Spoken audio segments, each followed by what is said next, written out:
साल 2025 है। Indian parliament में वक्फ अमेंडमेंट बिल 2024 पर गर्मागर्म बहस चल रही है। यह बिल 1995 के वक्फ एक्ट में बदलाव करना चाहता है, जो इंडिया में वक्फ प्रॉपर्टीज इस्लामिक लॉ के तहत चैरिटेबल एंडोमेंट्स को गवर्न करता है। समर्थक पारदर्शिता और एफिशिएंसी की बात करते हैं, जबकि आलोचक अल्पसंख्यक अधिकारों और सरकारी दखलंदाजी पर चिंता जताते हैं। 1996 का एक्ट मुस्लिम समुदाय के लिए इन संपत्तियों का सही मैनेजमेंट सुनिश्चित करना चाहता था। हालांकि समय के साथ कुप्रबंधन और विवाद जैसे मुद्दे उठे हैं। 2024 का संशोधन बिल इन कमियों को दूर करने और सुधार लाने की कोशिश करता है। चल रही बहस और उसके संभावित परिणामों को समझने के लिए इन बदलावों को समझना बहुत जरूरी है।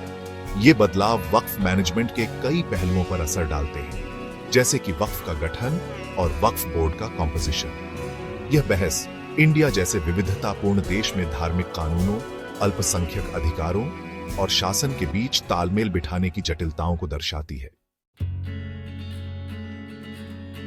वक्फ संशोधन बिल 2024 1996 के मौजूदा वक्फ अधिनियम में कई महत्वपूर्ण बदलाव लाता है।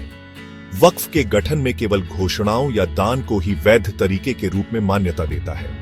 यूजर द्वारा वक्फ के प्रावधान को हटा देता है। वक्फ बोर्डों में गैर मुस्लिम सदस्यों को शामिल करना अनिवार्य है।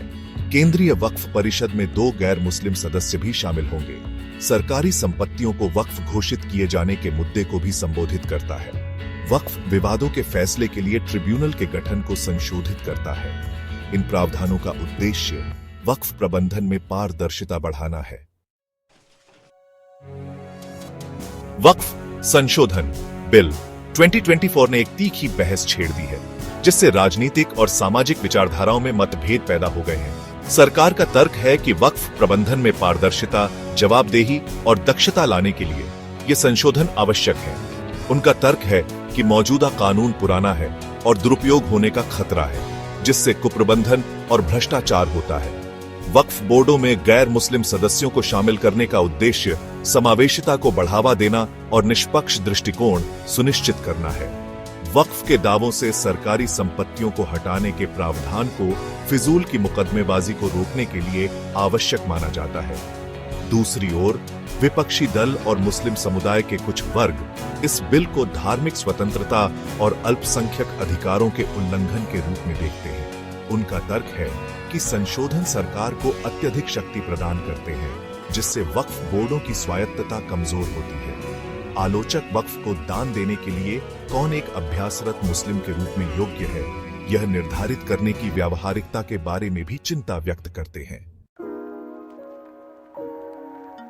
वक्फ संशोधन बिल 2024 की शुरुआत ने देशव्यापी बहस छेड़ दी है, जिससे विविध प्रतिक्रियाएं हुई हैं। सरकार का कहना है कि इस बिल का उद्देश्य वक्फ प्रबंधन में सुधार करना और मुस्लिम समुदाय को लाभ पहुंचाना है। हालांकि विपक्ष और कुछ मुस्लिम समूह इसे वक्फ संस्थानों को नियंत्रित करने और कमजोर करने के प्रयास के रूप में देखते हैं। प्रमुख मुस्लिम संगठनों और धार्मिक नेताओं का तर्क है कि यह वक्फ बोर्ड की स्वायत्तता का उल्लंघन करता है। बिल को वापस लेने की मांग को लेकर विरोध प्रदर्शन और धरने आयोजित किए गए हैं। मुस्लिम समुदाय के भीतर कुछ लोग इस बिल का स्वागत करते हैं। उनका मानना है कि यह बहुत जरूरी पारदर्शिता और जवाबदेही लाता है। यह बहस मीडिया और सोशल मीडिया प्लेटफॉर्म पर भी फैल गई है, जिसमें गहन चर्चा और विश्लेषण हो रहे हैं।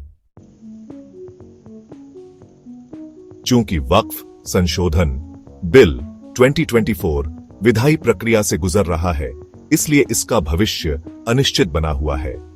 लोकसभा से पारित होने के बाद अब यह बिल राज्यसभा में अपने भाग्य का इंतजार कर रहा है।